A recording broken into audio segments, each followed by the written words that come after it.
Naibu Katibu na ndugu wa Tanzania pamoja na waandishi wa habari. Mimi ninaitwa Alan Macha, ni jirani na rafiki wa Bwana David Jumbe. Ninachokisimulia hapa ni tukio lililotokea jana baada ya mimi kutoka katika shughuli zangu ninazozifanya za kila siku nikirejea nyumbani.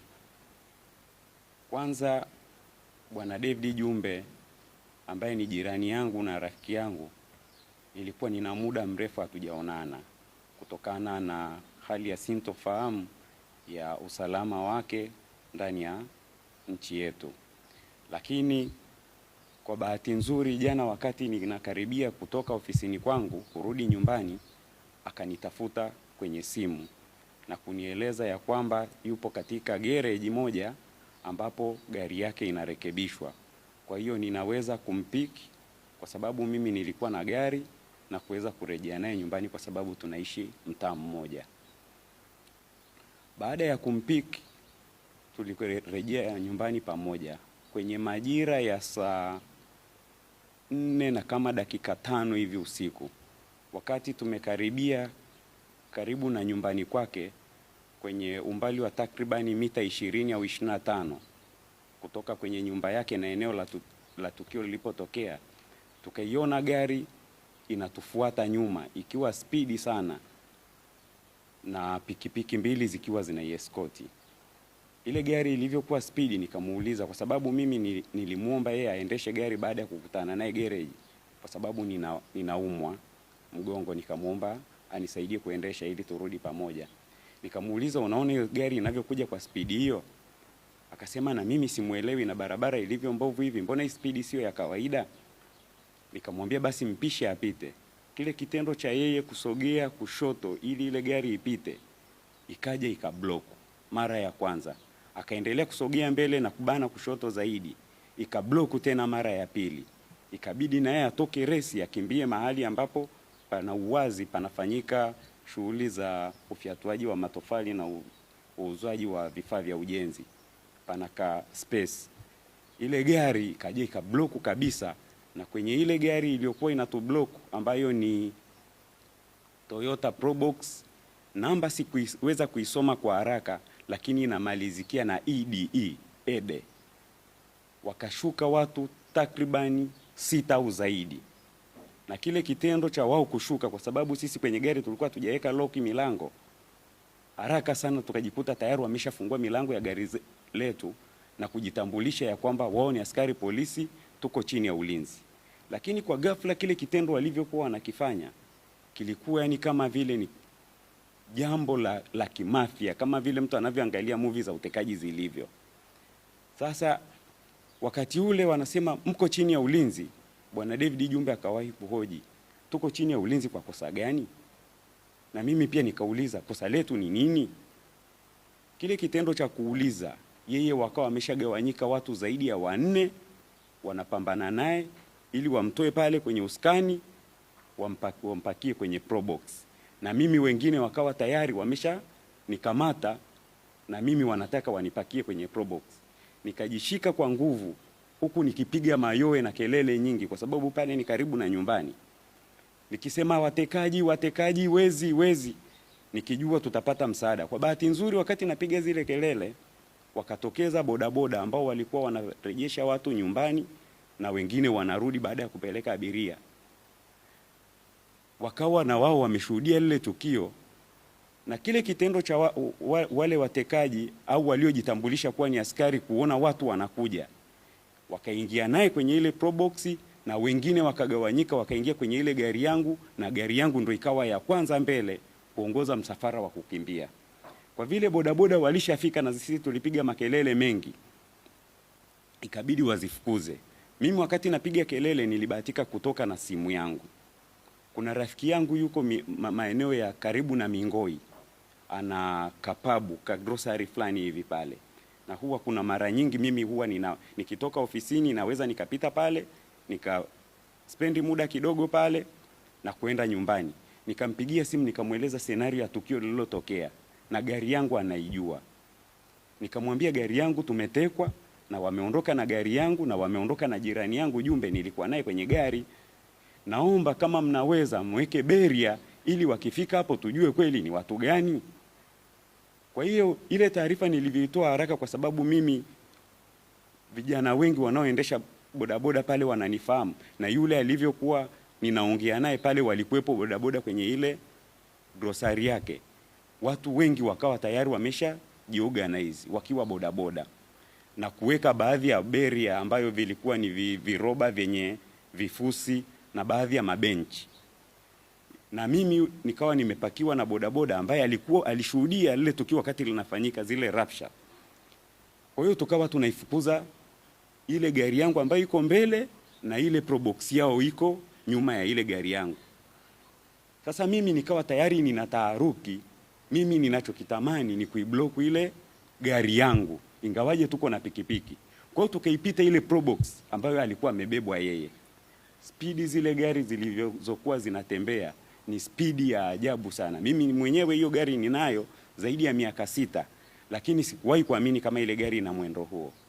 Kwa hiyo watu waliokuwa barabarani wanarudi majumbani, walivyoona zile gari zinavyopita kwa spidi ile, wengi walipisha wakijua ni kitu kisicho cha kawaida.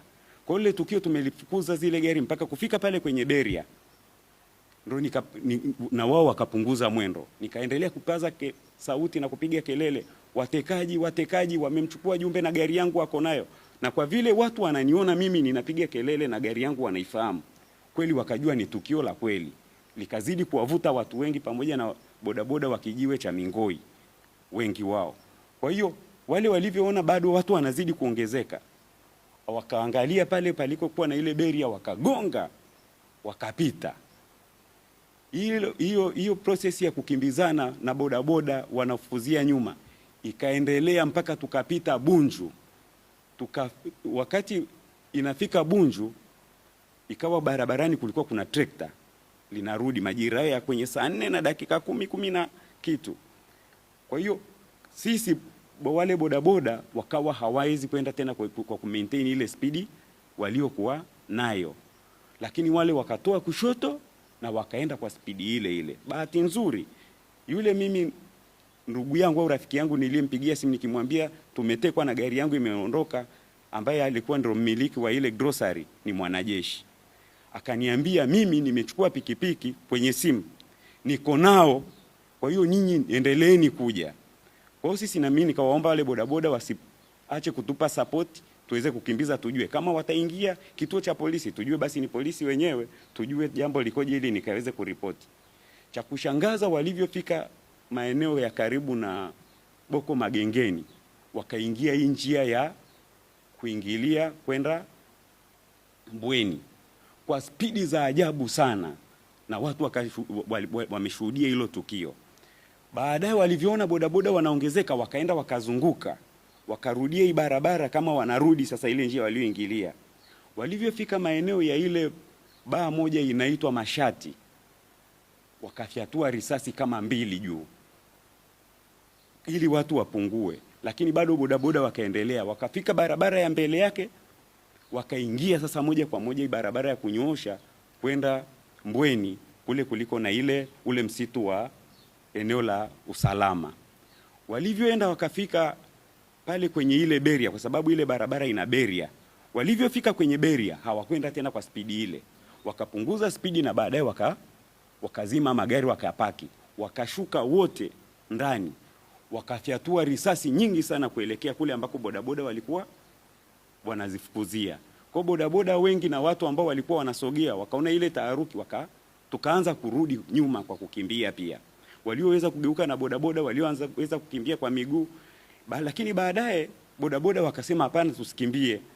Maana walivyofyatua zile risasi walifika mahali wakatulia. Lakini lile eneo ni eneo la usalama na pana beria. Bodaboda hawakudhubutu kuingia, na kwa ile situation ya wao kufyatua risasi ikapelekea pia watu kuwa na hofu ya kwenda. Kilichotokea baada ya lile tukio la ufyatuaji wa risasi kutulia, wakawa kuna baadhi ya bodaboda walitoa mawazo pale. Akawepo bodaboda mmoja aliyekuwa na namba ya OCD, akampigia simu akamweleza scenario ya tukio ambalo ameliona, akamwambia na muhusika wa gari ambayo imechukuliwa yuko hapa, msikilize. Sikuweza kujua alikuwa amempigia OCD wa wilaya ipi, lakini mimi nikamwelezea scenario ya jambo lilivyo. Akanisikiliza, baadaye akaniambia sawa. Tulivyoendelea kukaa pale, baadhi ya ndugu mimi wakawa wameshapata taarifa ya kitu kilichotokea. Nikawa ninapokea simu za kuniambia nirudi nyumbani, kama mimi nimeweza kutoka nirudi nyumbani. Lakini mzee wangu mmoja aliyenipigia, nikamuuliza nitarudi nyumbani bila kwenda kuripoti polisi? Akaniambia kuripoti polisi ndio jambo la muhimu zaidi. Nikatoka pale kwa sababu tukio lilipo na kwenda kituo cha polisi Mbweni ni karibu. Tukaenda kituo cha polisi Mbweni, tukakuta pale askari 4. Wawili wakiwa wamekaa nje wana silaha, mmoja yuko kaunta na mmoja ambaye alikuwa anatusikiliza alikuwa amevaa rubega juu ya Kimasai. Akatusikiliza, lakini akasema ngoja kwanza niwasiliane na wakubwa zangu. Wakapiga simu nyingi sana. Nakumbuka wakati mimi pia niko kwenye jambo kama hilo, ninajaribu kufikiria ni wapi ninaweza nikapata msaada wa haraka wa kuweza mimi kunifikisha pale ambapo ninaona nitasaidika. Kwa hiyo rafiki yangu ambaye nilihisi labda yupo kwenye chombo chochote cha usalama wa nchi, nina mawasiliano yake ya karibu, niliwajulisha. Siwezi nikawataja majina, lakini nilijulisha zaidi ya watu 4 5. Mmoja wapo akaniambia kama umetoka na kuomba umaintain, usiendelee kufuatilia, wewe hakikisha unarudi nyumbani. Lakini nilivyoenda pale polisi tu, baada ya kutoa maelezo wakatuambia tusubiri. Ameambiwa asubiri kabla ya kufungua arabi au kunichukua maelezo. Tukakaa pale pamoja na yule mwanajeshi aliyenisaidia kuweka beria na kuifukuza ile gari kwa pikipiki. Baada ya kama dakika 20 hivi tukawa hatuitwi aidha kwenda kutoa maelezo au kuchukuliwa maelezo pale Mbweni polisi. Akaenda akawauliza kama tunashindwa kupata msaada, je, mnaniruhusu mimi niombe msaada pengine ninakotoka mimi, kwa sababu yeye ni mwanajeshi. Wakamuuliza, wewe tunadhani ni afande mwenzetu, unazifahamu protocol za kiaskari, kama hili tukio limetokea ukanda wa Mapinga au upande wa Kibaha linatakiwa liripotiwe Kibaha. Lakini wakati nyinyi mmetueleza hii situation na sisi tumewasiliana na wakubwa zetu, kwa hiyo tayari tumesha linki taarifa. Sisi tunawashauri ili liweze kuwa na ufuatiliaji mzuri, mrudi Mapinga polisi mkaripoti. Wakati huo wanatuambia hivyo, tumesha spend zaidi hata ya masaa 2 toka leo tukio limetokea. Kwa hiyo kile kitendo cha kutoka Mbweni polisi mpaka kufika Mapinga ni almost karibu saa 7. Tulivyofika Mapinga polisi, nikatoa briefing ya tukio lilivyokuwa. Nilimkuta askari wa kike pale, nakumbuka ni WP 5808. Akanisikiliza akaniambia, kaka, uwezi ukasema wewe wamekudhibiti watu 3 wakashindwa kuondoka na wewe, wakaondoka na gari na huyo jirani yako, aidha unadaiwa. Nikamwambia sina deni na mtu wala hakuna biashara, useme pengine kuna kitu ambacho mimi mtu anaweza kaja kafuata cha design hiyo. Akaniuliza, je, huyo mwenzako anafanya kazi gani? Mimi nikamweleza huyu mtu anafanya biashara zake za kawaida na pia ni mwanasiasa. Akaniambia ngoja na mimi niwasiliane na wakubwa zangu. Akapiga simu kadhaa, nikaongea na kuna mmoja nakumbuka niliona jina lake kwenye hiyo simu yake, anaitwa Afande Amina. Nikazungumza naye, lakini baadaye akasema sawa, nipe huyo askari niongee naye. Nikamrejeshia simu. Wakazungumza, baadaye akampigia RCO wa mkoa wa Pwani. Akazungumza na RCO wa mkoa wa Pwani. Almost ilikuwa inakaribia sasa hapo karibu saa 7 na kuelekea karibu saa 8. RCO wa mkoa wa Pwani akaniambia nisikilize, nikupe taarifa sahihi nilio nayo, baada ya kunihoji particulars zangu, majina, ninafanya kazi gani, labda ninamiliki kampuni gani, ni kipi ambacho ninakifahamu kutokana kwa huyo jirani yangu anafanya nini, ni mwanachama wa chama gani. Nilivyomweleza akaniambia hao ndio hao wanaharakati. Sasa baada ya kuniambia vile, nikamwambia sasa, afande, naomba unishauri mimi nifanye nini. Akaniambia nisikilize maelekezo ninayokuambia. Gari yako, taarifa nilizonazo rasmi, gari yako imetelekezwa Mbweni na nimetoa maelekezo ipelekwe kituo cha polisi Mbweni. Wewe kesho asubuhi unatakiwa uende ukaifuatilie gari yako.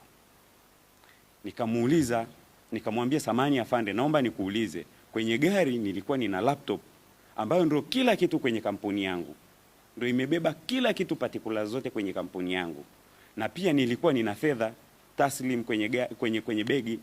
Akaniuliza shingapi, nikamwambia kiasi cha shilingi 870. Baada ya hapo akaniambia mimi siwezi nikakugarantii hivyo vitu unavyovitaja kwa sababu sijaenda kwenye ukaguzi wa gari, lakini taarifa nilionayo rasmi ninayoweza kukuambia ikana kwamba gari yako imetelekezwa maeneo ya Mbweni na nimetoa maelekezo ipelekwe Mbweni polisi. Sasa baada ya hapo nikamuomba ya kwamba je, Mbweni polisi nitakwenda kwa maelezo kama haya nitakayoeleza kwa mdomo au kuna kitu ninachoandikiwa, aidha kama kuna arabi au kuna maelezo au pengine ninakwenda kumuona nani? Akaniambia wakati unakwenda utanijulisha, utanipigia simu, nachukua namba yangu ya simu kwa huyo askari, then wakati unakwenda hiyo asubuhi unipigie simu. Kwa hiyo wakati sasa baada ya kupata taarifa hizo ikanilazimu sasa mimi niombe wale waliokuwa wamenipa support ya kwenda pale wanipeleke nyumbani. Nilivyofika nyumbani ndo nikakuta taharuki tayari, familia ya Jumbe wako kwenye sintofahamu, familia yangu iko kwenye sintofahamu, lakini tukakubaliana kwa vile Jumbe ni mwanachama wa Chadema, lazima pia hizi taarifa tuzipeleke kwenye ofisi ya makao makuu ya chama ili kwa waweze kufanya ufuatiliaji zaidi na mimi niweze kujua baada ya hapa mimi ni kipi ninachokifanya. Ndipo asubuhi nilivyokuja ikabidi tuje kwanza ofisi za chama. Tukiwa hapa ndipo katibu mkuu ananiambia amepata taarifa, naibu katibu mkuu amepata taarifa kutoka kwenye familia niliyoacha nyumbani ya kwamba bwana Jumbe amepatikana, lakini hali yake ni mbaya na yuko na pingu. Wakati niko kwenye maelezo ananieleza, ndo tukauona ugeni wa maafisa wa polisi wamekuja kwa ajili ya mazungumzo na naibu katibu mkuu, na mazungumzo yao walioyafanya ni kama vile alivyoeleza naibu katibu mkuu. Kwa hiyo hiyo ndio picha halisi ya kile ambacho kilitokea mpaka sasa hivi. Nashukuru sana. Asante. Sasa